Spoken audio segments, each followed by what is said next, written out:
and through politics, business, and culture. His literary works reflect his deep intellectual insights, offering readers a unique blend of historical context, social documentary, and personal reflection. See, when we talk about Duke, we never quite finish because his strengths lie in the ability to excel across diverse fields, from investment banking, demonstrating also great leadership in the creative arts space. He showcased exceptional talent as a theatre producer, bringing historical narratives to life and connecting deeply with his audiences of over 10,000 contacts, including some of the most influential figures you can imagine. A testament to his strong building skill, strategic thinking, and passion for excellence that continue to drive his success in both the financial and creative sectors. Joseph Edgar's dynamic career is a testament to his adaptability, his leadership, and ability to inspire. Whether in the boardroom, on stage, or through his winnings and writings, he remains a force of influence, shaping narratives and driving impactful change. And someone that in the creative space, you see him and you know that you have met with a god. All right. Duke of Somolu, we're ready to get rolling because today we talk about Sokoto. Yeah. Yes. What? Like, oh, thank you so much for that reading. Duke. What? Duke, Why? we are peace to Why? Great to have you on the show with us. Yeah. Remember that you can be a part of the show. You can call in, send a message while the Duke is sharing with us some amazing historical incidents and happenings and occasions that you should know about. So send us a message. The number is available, 0705 69000927. That's the WhatsApp portal. You could also send a voice note there. You can send a text there, and we'll open the phone lines as well. Duke, Sardauna. I know it's the trio, but why for you do you think that he was important to highlight? I found him important. We talk about the founding fathers now, Yes. Yeah, so the three of them now, Zeke, Awu, and Sardauna. So if we don't Zeke, we don't Awu, then Sardauna is just be the next Natural. So it was just logical for Sardauna to be the next. Yeah, but we got one guy, Bode Olanipekun, who reached out to say he wanted to solely fund Sardauna. Really? Ooh. Yeah. So and Why? he did it. He solely funded Sardauna. Did he ever tell you why? Yeah, he just wanted to make a point, prove a point. Name. Yeah, but it's not making team. Now I'm even the Kitty Festival, and it's not taking my call. Okay. We always ask this question every time we touch base with one of the founding fathers or a very prominent person in Nigeria. What was the theme for you in Sardauna? Okay, so people come and say, "There's a very funny woman that come and say, well, guy, you hate women.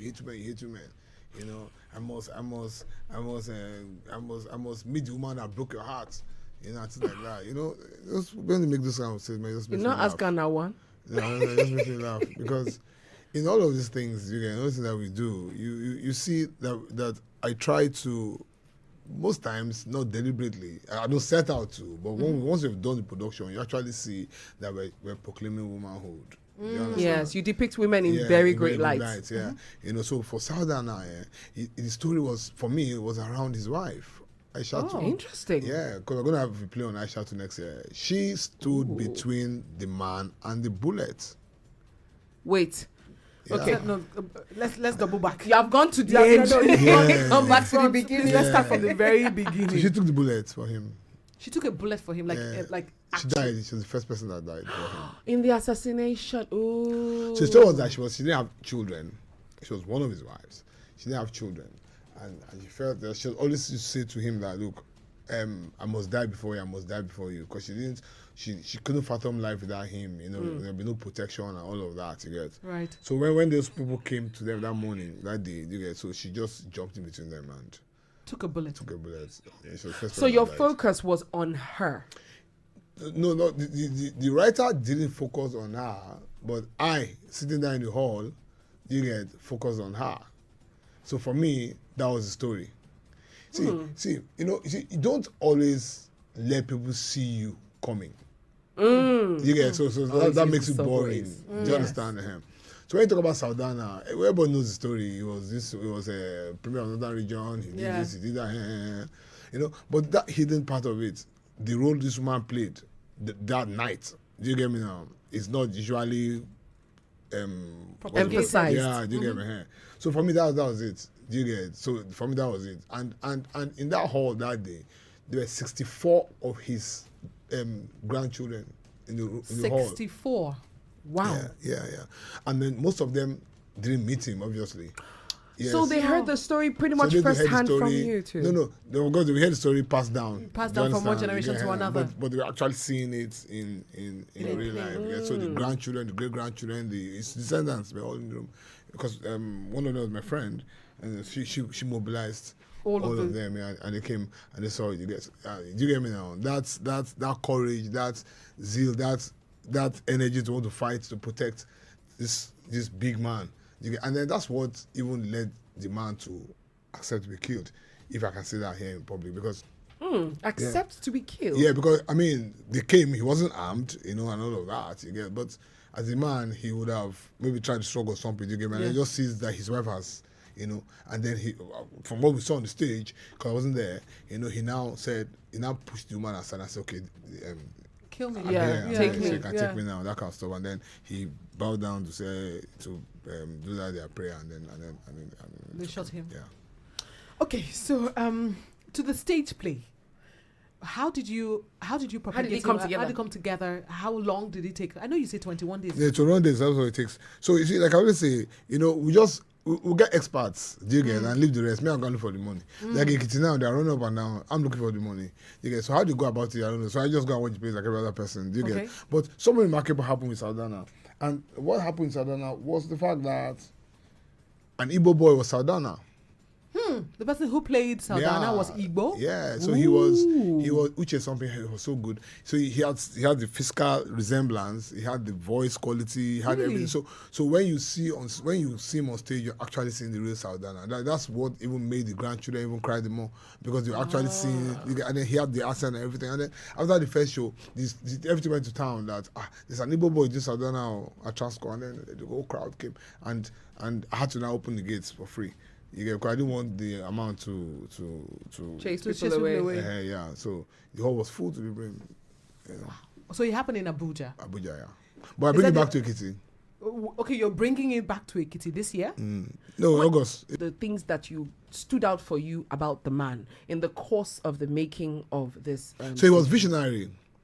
He was visionary like most of them at that time. But even though his own vision had killed, but he could see he had what I want to call near vision. So he could see very early that power in this federation will lie in the army. You get. So while the Yorubas saw it in law, in judiciary, that's why they pushed a lot of their people to free education, to law, all of that. The Igbo people saw it in commerce and all of that. You get. But he saw it. That's interesting. Yeah, he saw it in the army. So he used to go to villages and just pack young boys and put them in the army. So you have loyalists. So when the first school came, it was clear that he had seen this thing before every other person. And that's why we found out that we had more northern heads of states from the military than in the other part of the country. Right. So if you look at it now, we had Gowon, we had Murtala, we had Buhari, Babangida, Abacha. All of these guys were direct recruits of Sardauna. Wow. Not be second person. Now him on his own go there, really pick them like this, put them for army, put them for army. No all way. These people, all these people. Yes, now. So when I say his vision was K-legged, so he get me now. So those from the southwest are Ahmadu Bello. Did he have any middle name? Oh, Rabba. Do Nice. you know, I find this man quite interesting. I found out that he was actually vying to be the Sultan of Sokoto. Yeah, he came from and that blood. because he couldn't be, they decided to create the Sardauna name. He started the title. Yeah. He was the first person that took that title of Sardauna, and which is like pretty much the right-hand man to the Sultan. Yeah. I found that very interesting about him. But Duke, you have to tell us more about Sardauna. What do you know about His him? childhood. I don't know about his childhood. Let's talk about his wives. Of all the wives, I don't know too many things about his wife, but I also just know that this particular wife didn't have a child. Aisha too. Aisha too. And this particular wife was very loyal, deeply loyal. Do you think she was first? No, I doubt. no, I don't think so. No, I doubt. But she seemed to be quite forefront with him, even though she was the Yeah, childless because she had one. nothing to fall back on. Do you No get? kids. So the other ones have kids, have whatever, but she had nothing to fall back on. So he was alive. He said that's why we're spooling out that story now to tell next year. So we have a Professor Lehman in ABU who's come tell the story next year. You know. So she didn't have a life. So this was all she was living for, the man. You know, there's something about this that ties up with Ladi Kwali, Yeah. the childlessness. Ladi Kwali was childless. But the difference But- is that Ladikwali is veered off because she had talent. She was the star. She was a star. And- But this one was very comfortable with being Underneath yeah. the and husband. then just staying where just staying where. But you see, what I expect you guys to not start talking about now, you get me now, is a contradiction between that woman and the modern day woman. The contradiction between Aisha And the modern day woman. You get so How so? Submission? submission, yes, willful submission. Willful. You get I see now. So the women of those days were very submissive. They saw the man as their head after God is the husband, and they didn't mind. I don't know. I don't think they did, but the modern day women are not saying that they did, but they didn't used to say it. They didn't You speak, get yeah. speak it out. You get. But any which way, so we had centuries of marriage stability. You get under polygamy. You get me now? Under all polygamy, of that. You get 'cause me there's now? that. And now we're now having an increasing rate of marriage instability. You get me now? Under monogamy. You get? That's So interesting. that leads us to ask a simple question. You get now? So what do you want? What is life? But Edgar, I'm going to put a spotlight on you for a minute. You don't quite like overly submissive women. That statement is not true in its entirety. And then, but it's true to a large it's not true in extent. entirety. It's true, small, but not true in entirety. And I will explain to you. Once again, I don't like submissive women. You don't quite Quite like like absolutely submissive women. women. No. So I like. There's a big problem that will never be solved in man-woman relationship. Okay. Which is? Rationality. Explain. Yeah. So women don't come to the table in a relationship with rationality.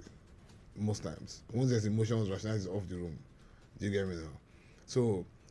But men still hold their rationality in conversations in a relationship because that's emotions come to the table, rationality leaves, and then once rationality leaves, do you get me now? That woman that you're saying is not submissive or is submissive is no longer submissive. Are you getting me now? So she comes at you, she comes at you. Do you get? And that's the kind of woman I don't want. Because if a woman is rational, do you get me now? She doesn't have to be submissive. If she's rational, do you get? She will be cooperative and she'll be a partner. Are you seeing it now?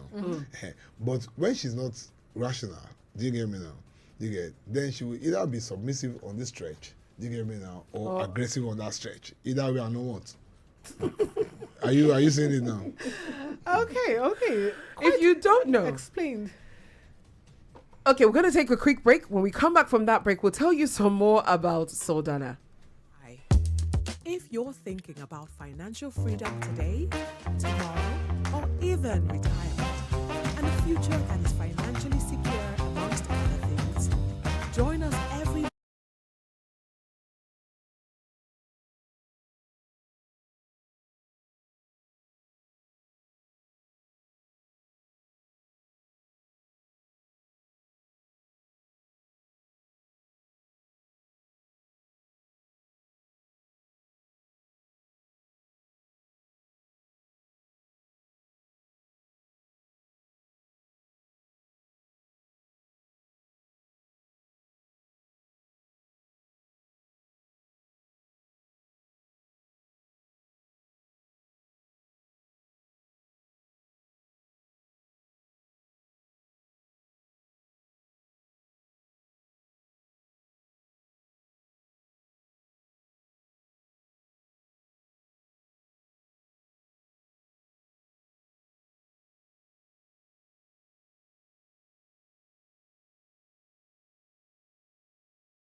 Sokoto featuring CF Crew. Yes, the guy's name is Sokoto. I love know. It's 11:32 a.m. Time check. We're still with Joseph Edgar, the Duke of Somolu, and we're having a conversation about Sardauna of Sokoto in the passing of Ahmadu Bello. Ahmadu Rabba Bello. His father was held the title of Serkin Rabba. And do you know that he was a descendant of Uthman Danfodio, the founder of the Sokoto Caliphate? Was that portrayed in the play? Yeah. Oh, it was. How so? No, but they just because the play wasn't going to go back that far, but just mentioned. But you know, all emirs are direct descendants of Usman Danfodio. All emirs. All emirs. That's Because interesting. Direct we know the descendants. story, yeah. So they asked them to go and take over a place, and then they put the flag. So Usman Danfodio gives them the flag. So they go to those places. Once they take over a place, they put the flags. They become the emir there. So all of them are Fulanis. All of them are direct descendants. And that's why they all pay whatever homage to the Sultan. The Sardauna of Sokoto was said to be a conservative Nigerian statesman who was one of the leading northern politicians in 1960 and served as its first and only premier. So what he was known for, what he was really, really known for, was the fact that he said that Nigeria wasn't ready for independence. He said Nigeria wasn't ready for independence. As and when We got Makenaro 1960. moved, no, before then, Makenaro had moved the motion for Nigerian independence very early, I think 1950 something. So he said no. So when he was leaving Lagos at the Do train station, so people pelted him. Ah. So what throwing pellets at him. Yeah. So stones. what I like bringing out in that was that decision wasn't taken on personal self-interest, but was taken in the interest of the North. In the interest of the North. Yes, because there was infrastructural imbalance in infrastructural development, imbalance in socioeconomic developmental indices. You get, so the South was far more educated than them, the far had more infrastructure than them, the far had better health and all of that. So he now felt that if we give us independence now, they might not be able to compete well. Do not forget that at that time it was regions. So power was not too much in the center. Okay, so every region had semi-autonomy, you get me now. So he felt that with the British government still in power, you get, there'll be some level of balance or some level of advantage that the South will have. Do not forget that. The North will have. Do not forget that the indirect rule that they did paid them more than us. You get, because they empowered the traditional institutions to govern on behalf of the British. You get me now. So that his position, you get me now, was a position that favored the North, even though we down south didn't like it, and then he also not delayed independence till 1960. Independence would have come earlier. That's why Ghana now became independent before. 57 years. And he stayed the premier. He was the only premier from 1954 until his assassination in 1966, in which capacity he dominated the national affairs for over a decade. I find this man a very interesting man. I'm curious about, again, I mean, we can find out about his, growing up and all of that, but there's that juice of knowing him from inside the house. And I wonder who he was when he was not a man in power. Right. No, he was at home, a father. It was a very, from what we see overhead, he was a very loving person. He had the interest of poor at heart. So he went to the villages, unlike most leaders. He actually physically went to those villages to pick up those boys and put them in the army. So that showed two things. It showed interest. You get personal interest in the welfare and well-being of his people. Right. And also showed passion in the interest of the region as a whole. Do you get me now? So he was rabidly for the North. He wasn't a nationalist. He didn't pretend to be one. He didn't want to be seen to be one. He was just for the North. One North. So I think he was among those that proclaimed that monolithic North. North is one. Just now he's not saying that North, it was never one. You get? But before now, we used to see North as one. So he was among the architects of that. Oneness in the North. And then he did a lot of great things in the North now. He did a lot of all those Ahmadu Bello University, all those things where Bariwa College, those things were part of his legacy. Do you get? So he was a very loving father and husband, because we didn't hear that there was any. Well, not they handle polygamy very well. Yes. Islam. It was gives the them right very of good way guide in and all Islam. that, yeah, so there was no real commotion in that place. Do you understand? But just that he died very early, so a lot of his children didn't know him. Yeah, a lot of his children didn't know him or just heard of him, and all of that, Well, if you don't also, I think one of the things that this reminds me of, the second person that is like this, who was very particular about the people and will go down to earth, is the King of Arochukwu. Why is it that? Because that was part of what you depicted in the play. He was a healer. King of Arochukwu was a healer. So he would literally go, and he would not go with escorts or anything. And they kept complaining about, you have to carry escorts. He says, no, they are my people. Why am I carrying escorts to go and meet them? And he would literally go, people will come to him for healing. He'll put the herbs together and he will, help them heal. So I find that very, very beautiful about him. Another beautiful thing I did see was that he schooled in Britain. Yeah. It's how a lot of them I've come to realize, even with Awo, with Awo, with Zik, and of course with Sardauna, they got educated by the British. No, they had they even had a better option, because the British royal family took a liking to them. Yes, aristocracy, monarchy. So they saw aristocracy there. They because see, the northern hegemony can be traced to the Middle East, Saudi Arabia, and all of that. You get? Yeah. Because of Islam, so there's a link. You get? So they do things the same way. So when the British people came, they recognized it. You get? Right. So they saw an emir. Do you get me now? They recognized that. So there was that bond. So you see people like Emir Sanusi growing up in Buckingham Palace.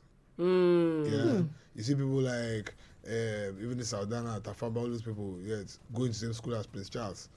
So there was that relationship that was not with us here. Do you get me now? Yeah. The West had a little bit of it, but the East had nothing like that. They have that kind of relationship. So they were well trained. All those northern leaders, they were well trained. You get? And that's why they came out to be pro-North. They understood what they were fighting for. Do you get me now? So they didn't pretend to be like Zik, who wanted to be Zik of Africa. Do you get me now? No, not even interested in all of that. So they were pro-North, because they needed to preserve their culture, their traditions, their whatever, and all of that. And then I think the British people also gave them that small. So they were like the favorite child. You get, in the family. I was going to say it seems to me like they understood what they were doing ahead. They sort of liaised very much with the British, so that when the British came to colonize Nigeria, it was one of them. And again, because they were more amenable, so they were not very rebellious as against the Southerners. So don't forget, Yoruba people were writing newspapers. Right. Fighting. You had the labor movement, Paimodu, the Action Congress, Egbeomo Duduwa. Zik was fighting over on the other side. He would go to Ghana and fight. He would come and fight. The Northerners didn't really oppose them like that. Right. Yeah, we made them. They were mendable. Does it feel like they were forming an alliance in good time because they'd seen the future? Oh, the Northerners. No, the Northerners felt that, look, we're not an egalitarian society, so we can't really compete. So we need to pick a side. We need to pick a side. We need to go and hide under these people, because the Yorubas are coming, they're very strong. They're better educated, they're more sophisticated. Speech and all of that. All of that. Do you get me now? I mean, they're running commerce. There's Lagos. Things are happening. The Benin people are the same thing. Benin people started doing business with the Portuguese. Yes. Do you get me now? And the Igbos were doing stuff too. Do you get me now? So the Northerners were still very agrarian. Do you get this? And do not forget that at that point in time, palm oil was the crude oil then, and palm oil was gotten from the south. Yeah, you get me now? And so the North has never been as wealthy, as rich as the South. You get, so they needed more support, more comfort. So they didn't fight too much against the British, which made the British more comfortable with them. They were malleable. So we find that some people will not say that the first question that we had as Nigeria before independence, skewed was in favor of them. The first constitution Yeah. was in favor of the British or Of the the North. North? Of the North. Yeah, so scholars have said that, and since then, most constitutions have been in favor of them because most things in this democracy is based on population. True. You get me now? So and not to come out and say, oh, they have more people than we have, so that gives them more resources and all of that. Now, what they do with that resources is different entirely. I want to dare say that I do not think any leader has come out again from the North since Sardauna. It's a very risky statement, very annoying statement, but I don't think in my own estimation I could be very, very wrong. You get it? But this is a man that was very expansive in his thought process, even though it was limited to his because there's a part in that, there's a scene in that play where because we couldn't show an Igbo man shooting Sardauna in Abuja. Oh. Yeah, because I had a supporter. This one came on me on there. That thing cost us about. I think it cost about 30-40 million naira. Because Wow. it was just one show or two shows one day. Okay. Yeah, and then the cast wasn't plenty. The cast was about maybe 10.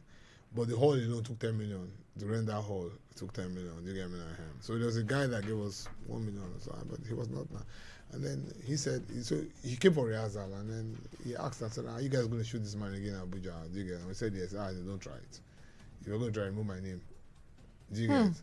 So that's when I don't know that he would have had trouble here. Do you get it? So what the prof now did was to open the play with the set in darkness, pitch darkness. Right. Then there's commotion. Do you get it? And then there's voices. Aishatu's voice, oh, take me first, that's like that. And then there's Sardauna's voice saying, oh, okay, I'm here now.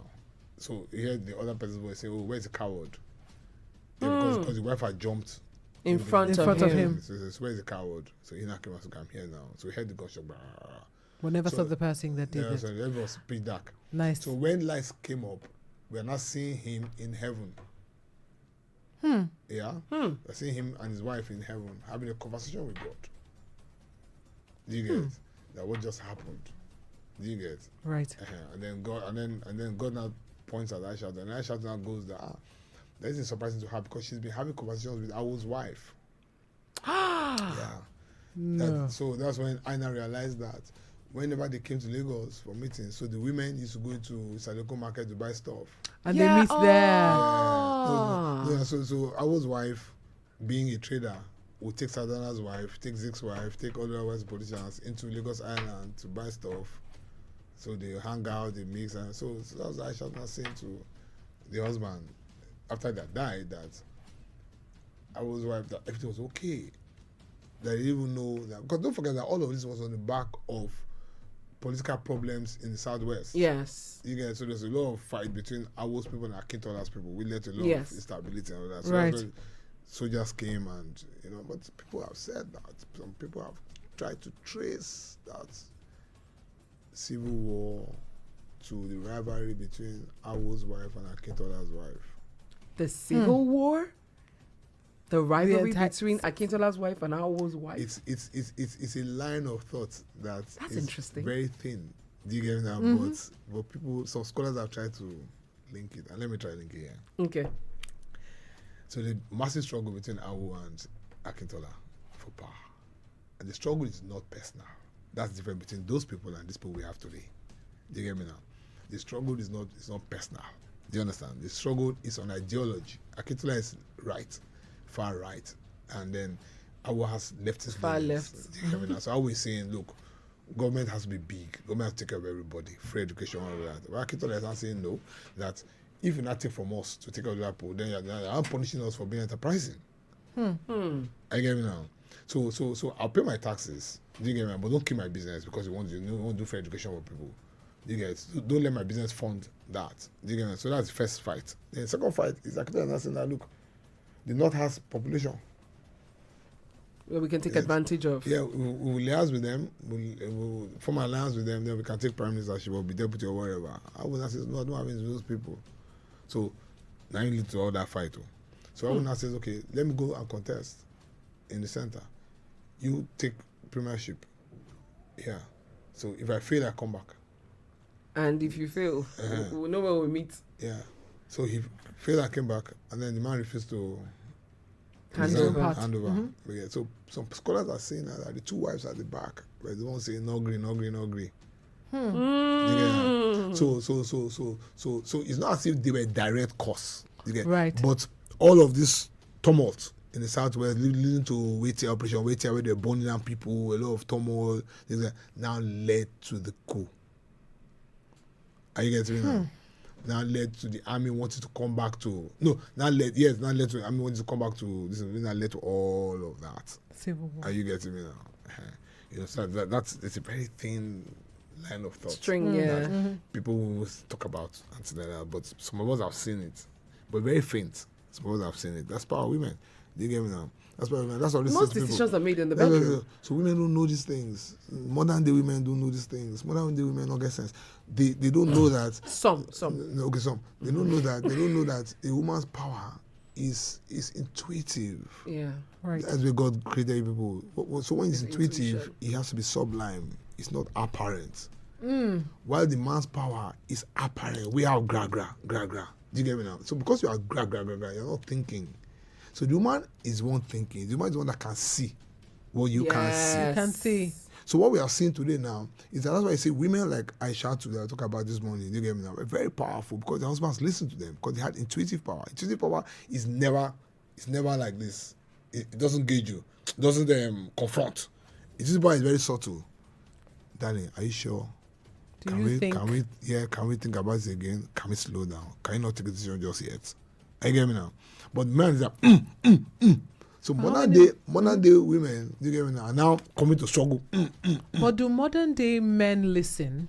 No. You see, a modern day man will not listen if you come at me and threaten my ego. You are the fuel of the Right. engine. The man You is get me now? engine. You get it? So if you come and threaten my ego, even if you are saying, even if Jesus is talking through you, I will never agree. No, because that's how men Are wired. Are wired. Do you get me now? So if you come to me and say, if I say to you, say my son is playing football and gets injured on the field, and there's a crowd there, and I say to my son, stand up and enter that field again. Right. And my wife says to me, no, because they're going to kill him. Do you get? So what? The way I'm reading that is that my wife is trying undermining to show, me in God front bless of you. others. In front of These people. people that me, I'm not the man. I'm not in man the enough. house. That child must die in that field. Even though what she's saying makes sense. Exactly. But Do you the know? way But if that the she wife portrays comes that. and says, "Baby, come, I want to tell you something," Yes. let that boy come out. come out. The man not going to say, "Boy, come out." Are you seeing that? Right. But when the man says, it gets worse for the man. You know why? Because that argument continues back and forth. Do you get me now? The more it does, the more boy he has to insist. is saying it that my mother is trying to protect me against the villain that's my dad. Meanwhile, the dad is trying to make him a man because society will not wait for you to leave that field. You get me now? But the boy comes out of that conversation with, my dad is weird. I hate it. It's a wicked man. He was trying to Wicked endanger man. my He's trying life. to endanger my life. My My mother mom was is protecting me. protecting. And then it's so bad for the guy. That argument gets very heated, and the man now mistakenly go knock the woman for headbutt. Then the boy will go back and say he was beating my mother every day. He's beating my mother Because she was trying to protect Because she was me. trying to protect me. My mother loves me. My father hates It's me. So you see, women of yore, like H.I.D. Awolowo talked about, Flora Azikwe talked about, Aisha too I talked about this morning. You get me now? Understood the power Of women. of womanhood.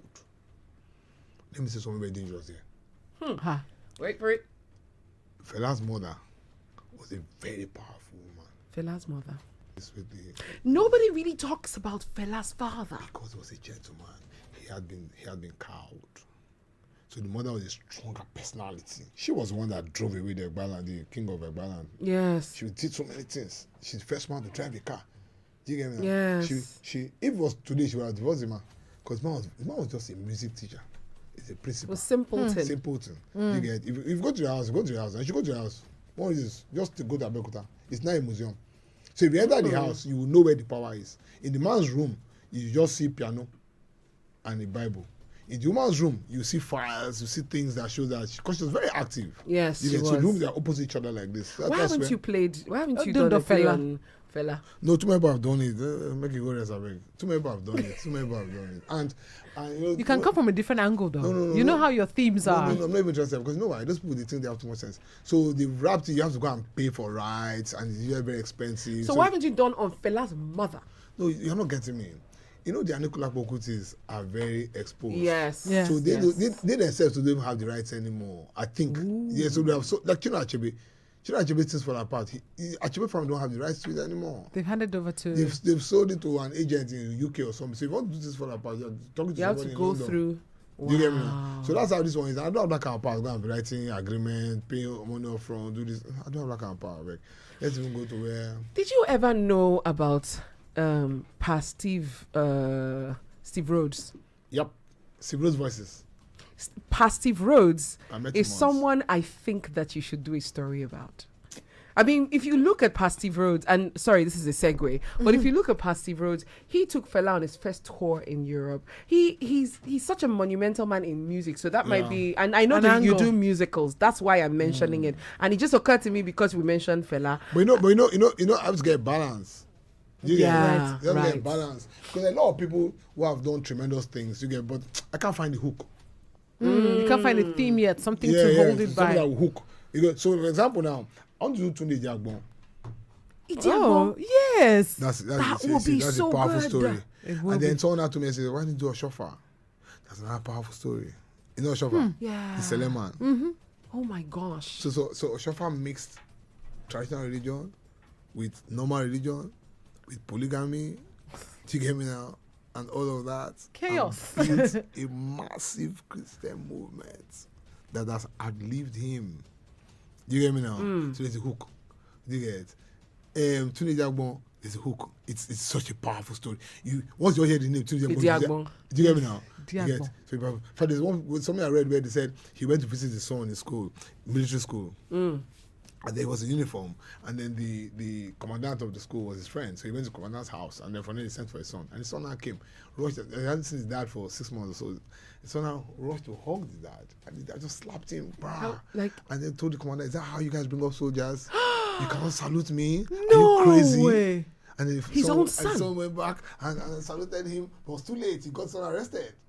What? Yeah, No. yeah. You have to do that story. Yeah, with this story, he got his son arrested. No, you're going to first come and tell us the story. We're going to create a conversation around. You see, Are again. you seeing that? Oh my Discipline. So That's a somebody lot. has just sent him Those a kinds of message. people are not there in the country anymore. How do you do that? I'm telling you. 6 months, your son hasn't seen you, and the Yeah. first thing he 6 receives months. is Jail slap. before he's jail the guy. How can you come out? You're a soldier. You salute. I'm a superior officer. I forgot I'm not your father. I'm in uniform. In my I'm a capacity as general. wow. And you're a Korofo. You salute me. That went back. I said, "No, but it was too late." He just said for people to put him in jail. It's time to How Gadroom. long did it go? Eh? How long? No, did- you know they have Gadrooms now. Yeah, how How long long is is Gadroom, going to Sha? Gadroom now? It's a normal thing. I go to Gadroom 3 days. How 4 many days, times have you gone to Gadroom? Just a me, very guy. no, my mother said that Gadroom a lot too. Your mother, Yeah, not your father. She throws my, you. father, my mother is a soldier. My father is a soldier. Okay, someone's trying to call Call us. us. Let's see who it is. Hello, good morning. Hi, good morning. How are you doing? Good well, morning. Very thank well, you. thank Who you. are we speaking with? Oh, my name is Shegun Hi, Shegun. Ojolegba. From Thank you Ojuelegba. for calling. Go ahead, talk to us. I'm enjoying the show. I really love the show, especially where he was talking about the Awolowo and that editorial story. I was really enjoying that part. Fantastic. So I would like to ask if you can do a story on Taisholari. On Tai Tai Sholari. Sholari. Okay. Duke, he's I went asking. to Mayflower. Touch there is no hook. So, He says there's no hook, so do Tai Sholari. so he's an atheist, right? And he married an European woman, I think. Sheila. And, Did you attend married Sheila. Mayflower? He did attend Yeah, Mayflower. Sheila. He married Sheila, yeah. Did you attend Sheila. Mayflower? Shegun, Yeah. Shegun, did you attend Mayflower? Yes, I went to Mayflower. Ah, that's why he's talking Abbajo. about Abbajo. That's what talking about Tai Sholari. So I would like you to can go. story on Tesla. I need this. It was arrested also. Yeah. Okay. Yes, it was. Shagun, get your millions ready. Once you bring it, we're gonna shoot We're gonna shoot it. Thank you for Thank calling, you. Shagun. Thank you. Before you go, I saw a message and the person says, "I'm really enjoying your show, Duke." But he asked a question, and I had to go and look for the story. The recent development with the former Vice President Atiku Abubakar. I know, controversial, but since you're on this topic, the recent development with the former Vice President of Nigeria, Atiku Abubakar, and Peter Obi, Peter and Obi a bunch coalition. of them that have joined the coalition, and he was David like, Mark as well. "Yeah." So, what's your take on this new I think they're coalition? jokers. I wrote about it now. I call them monkeys. Wow, Yeah. wow. They're jokers. I call them monkeys. Why